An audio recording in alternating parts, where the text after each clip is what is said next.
రబ్బాని తెలుగు కథలు. అందరికీ నమస్కారం. ఈరోజు మనం తెలుసుకోబోతున్న స్టోరీ పల్లెటూరు కోడలు. రామాపురం అనే గ్రామంలో బలరామయ్య యశోద అనే దంపతులు నివసించేవారు. వారికి 3 సంతానం. కూతురు పేరు మానస, పెద్ద కొడుకు పేరు వంశీ, చిన్న కొడుకు పేరు నితిన్. బలరామయ్య అదే ఊరిలో వ్యవసాయం చేసుకుంటూ జీవనోపాధి కొనసాగించేవాడు. ఇలా వారి పిల్లలు గవర్నమెంట్ స్కూల్లో చదువుకునేవారు. యశోద, వ్యవసాయం చేస్తే వచ్చిన డబ్బులు మన ఖర్చులకే సరిపోతున్నాయి. పిల్లలు పెద్దవారవుతున్నారు.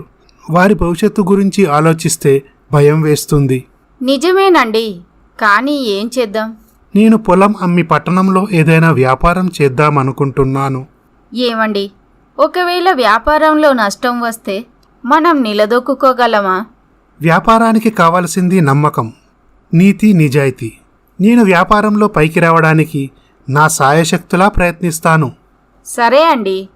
ఇలా బలరామయ్య తన 2 ఎకరాల పొలంతో పాటు తన భార్య నగలు కూడా అమ్మి నిత్యావసర వస్తువుల హోల్సేల్ వ్యాపారం చేసేవాడు. ఇలా బలరామయ్య కష్టపడి వ్యాపారంలో బాగా డబ్బు సంపాదిస్తాడు.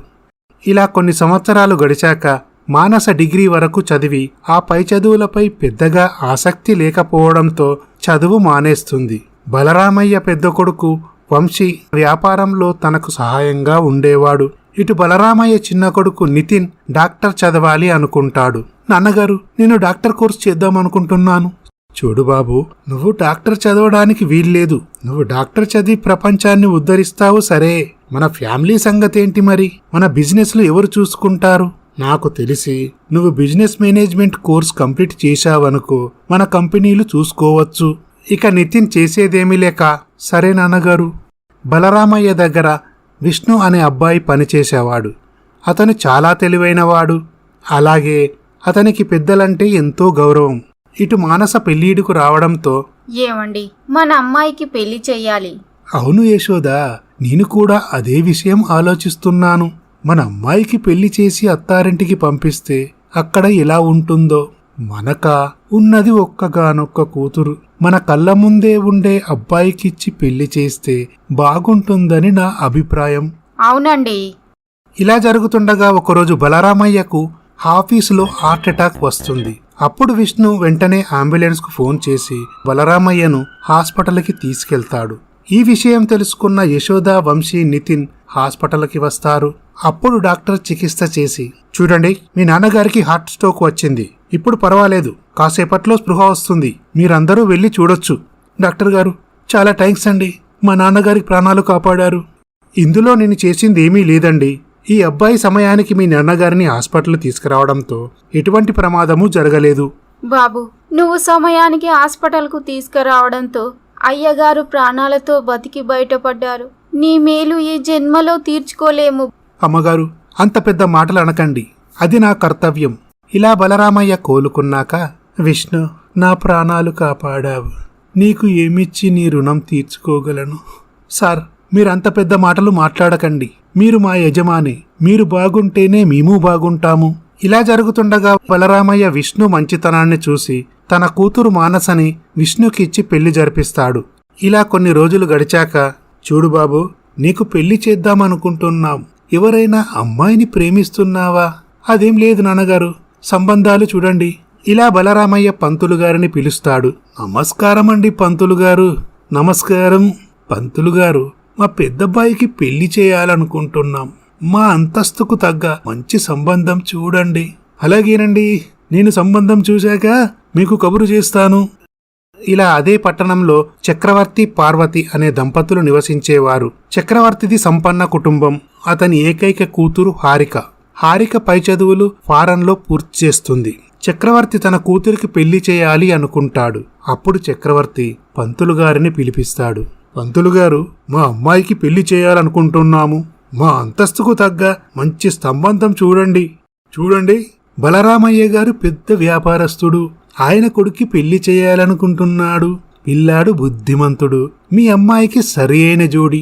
ఇదిగోండి అతని వివరాలు, ఫోటో అంటూ పంతులు గారు వంశీ ఫోటో వివరాలు చక్రవర్తికి ఇస్తాడు. అప్పుడు చక్రవర్తి ఆ అబ్బాయి ఫోటో చూసి, పంతులు గారు, పెళ్లి చూపులు ఏర్పాటు చేయండి. అమ్మాయికి అబ్బాయి నచ్చితే ముహూర్తాలు పెట్టుకుందాం. పంతులు గారు బలరామయ్య వద్దకు వెళ్తాడు. బలరామయ్య గారు, మీ అబ్బాయికి ఒక మంచి సంబంధం చూశాను. మీరు ఓకే అంటే పెళ్లి చూపులు ఏర్పాటు చేద్దాం. అలాగేనండి పంతులు గారు. ఇలా జరుగుతుండగా పంతులు గారు చక్రవర్తి పార్వతి దంపతులతో పాటు వారి కూతురు హారికను తీసుకొని బలరామయ్య ఇంటికి వస్తాడు. బలరామయ్య గారు, ఈయన పేరు చక్రవర్తి, ఆయన ధర్మపత్ని పార్వతమ్మ, వారి అమ్మాయి పేరు హారిక. హారిక ఫారెన్లో చదువు పూర్తి చేసింది. అప్పుడు హారిక వంశీ ఒకరినొకరు చూసి ఇష్టపడతారు. చూడండమ్మా, వచ్చే నెల 2వ తారీఖున దివ్యమైన ముహూర్తం ఉంది. ఇలా వంశీ హారికల పెళ్లి జరుగుతుంది. ఇటు నితిన్ తన పై చదువులు పూర్తి చేసుకుంటాడు. ఏవండి, మన రెండో అబ్బాయి నితిన్ కూడా పెళ్లి చేస్తే మన బాధ్యత తీరుతుంది. యశోద, నేను వాడికో మంచి సంబంధం చూశాను. ఇలా మరునాడు ఉదయం, నాన్న, పక్క ఊళ్ళో మా ఫ్రెండ్ మ్యారేజ్ ఉంది, నేను వెళ్తాను. సరే వెళ్ళిరా బాబు. అలాగే నీ పెళ్లికి కూడా అందర్నీ రమ్మని చెప్పు. అదేంటి నాన్న, నాకు పెళ్ళేంటి? బాబు, నీకు ఒక సంబంధం చూశాను. నాతో ఒక్క మాటైనా చెప్పకుండా మీకు ఏది మంచో ఏది చెడో ఏం చేయాలో నాకు తెలియదా?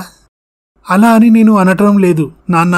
కాకపోతే నా జీవితం గురించి నాకు కూడా కొన్ని కోరికలు ఉంటాయి కదా.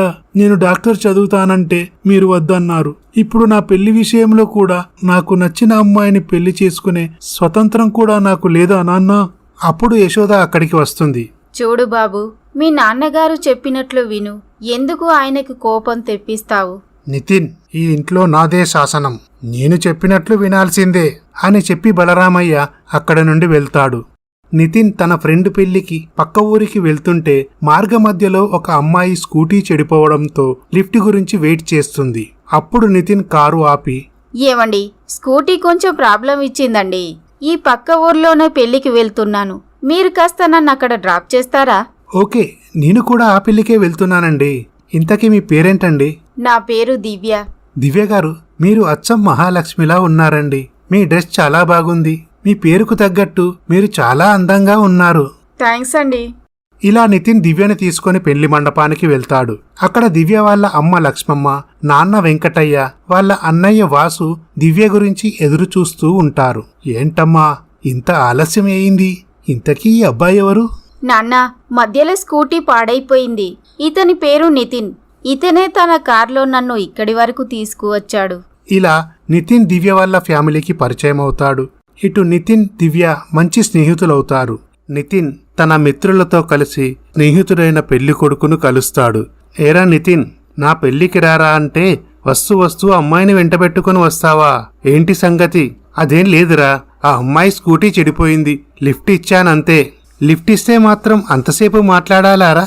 ఏమోరా, ఆ అమ్మాయితో మాట్లాడుతుంటే అసలు టైమే తెలియట్లేదు. దీన్నే లవ్ ఎట్ ఫస్ట్ సైట్ అంటారు. ఇంతకీ ఈ విషయం అమ్మాయికి తెలుసారా? లేదు. ఆలస్యం చెయ్యకురా, ఆ అమ్మాయికి సంబంధాలు చూస్తున్నారు. తొందరగా నీ ప్రేమ విషయం తెలియజేయి. సరే. ఇలా నితిన్ వాళ్ళ మిత్రుడు పెళ్లి ముగిశాక ఆ రోజు రాత్రి ఎలాగైనా తన ప్రేమ విషయం దివ్యకి చెప్పాలని తన ఇంటికి వెళ్తాడు. ఆ రాత్రి దివ్య పడుకొని ఉండటంతో తనని నిద్రలేపడానికి ప్రయత్నిస్తాడు. ఈలోగా వాళ్ళ ఇంట్లో వాళ్ళు నిద్రలేస్తారు. దొంగ దొంగ అని అరుస్తారు. ఈలోగా వీధిలో వాళ్ళందరూ పోగవుతారు. అప్పుడు దివ్య వాళ్ళ నాన్న నితిన్ని చూసి, అదేంటి బాబు, ఇంత రాత్రివేళ ఇక్కడికి వచ్చారు? నేను మీ అమ్మాయిని ప్రేమిస్తున్నానండి. మీరు ఒప్పుకుంటే పెళ్లి కూడా చేసుకుంటాను.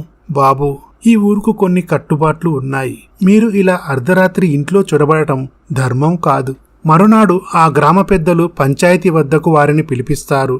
చూడు బాబు, ఆ అమ్మాయిని ప్రేమిస్తున్నానంటూ నలుగురిలో నవ్వులు పాలు చేయాలనుకుంటున్నావా? లేదండి, నేను ఆ అమ్మాయిని మనస్ఫూర్తిగా ప్రేమిస్తున్నాను. ఆ భగవంతుని సాక్షిగా చెబుతున్నాను.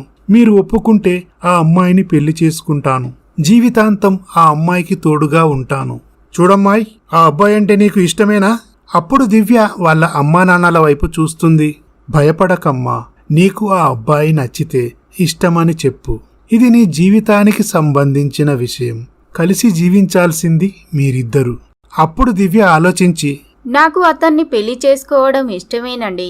చూడు బాబు, ఒకవేళ మీ అమ్మా నాన్నకి ఈ పెళ్లి ఇష్టం లేకపోతే మా అమ్మాయిని ఇబ్బంది పెట్టవు కదా. ఆ పైనున్న భగవంతుని సాక్షిగా, నాకు జన్మనిచ్చిన తల్లిదండ్రుల సాక్షిగా చెబుతున్నాను. కష్టంలోనూ సుఖంలోనూ మీ అమ్మాయితో ఆఖరి మజిలీ వరకు తోడుంటానని ప్రమాణం చేస్తున్నాను. ఈ మాటలు విన్న లక్ష్మమ్మ, వెంకట్రావు, వాసు చాలా సంతోషిస్తారు. అయితే ఈ పసుపుతాడు ఆ అమ్మాయి మెడలో కట్టు. ఇలా నితిన్ దివ్యని పెళ్లి చేసుకుంటాడు. ఆ రోజు సాయంత్రం, బాబు ఇంతకీ మీ ఫ్యామిలీ గురించి చెప్పనే లేదు. అప్పుడు నితిన్ తన ఫ్యామిలీ గురించి మొత్తం వివరిస్తాడు. మీ నాన్నగారు మీ పెళ్లికి ఒప్పుకుంటారా? మామయ్య గారు, నేను ఒక్క మాట చెప్పనా? మీ అమ్మాయిని ప్రాణంగా చూసుకుంటాను. చూడు బాబు, మా అమ్మాయితో పాటు మేము కూడా వస్తాము. మీ అమ్మా నాన్నలు చూసినట్లు ఉంటుంది. నాన్నగారు, ఇప్పుడు వాళ్ళ ఇంటికి వెళ్ళడం సరైన సమయం కాదు. వారు కోపంలో ఏదైనా మాట జారితే మీరు తట్టుకోలేరు. కొన్ని రోజుల తర్వాత మనం వెళ్దాం. చూడమ్మా, నీకేదైనా ప్రాబ్లం వస్తే వెంటనే నాకు ఫోన్ చేయి. 5 నిమిషాల్లో నీ ఇంట్లో వాలిపోతాను. అలాగే అన్నయ్య. అప్పుడు వెంకటయ్య తన కూతురికి బంగారం, తన వాటాగా 10 ఎకరాల పొలం తాలూకు దస్తావేజులు తన అల్లుడికి ఇవ్వబోతాడు. మామయ్య గారు, ఇప్పుడు ఇవేమీ వద్దండి. నాతో పాటు మీ అమ్మాయిని పంపించండి చాలు. ఇలా నితిన్ దివ్యని తీసుకుని తమ ఇంటికి బయలుదేరుతాడు. ఇంతకీ బలరామయ్య దివ్యని తన కోడలుగా అంగీకరిస్తాడా లేదా తర్వాయి భాగంలో చూద్దాం. ఈ స్టోరీ కనుక మీకు నచ్చినట్లయితే మా ఛానల్ని సబ్స్క్రైబ్ చేసుకోండి, లైక్ చేయండి, షేర్ చేయండి, కమెంట్ చేయండి. Thank you for watching.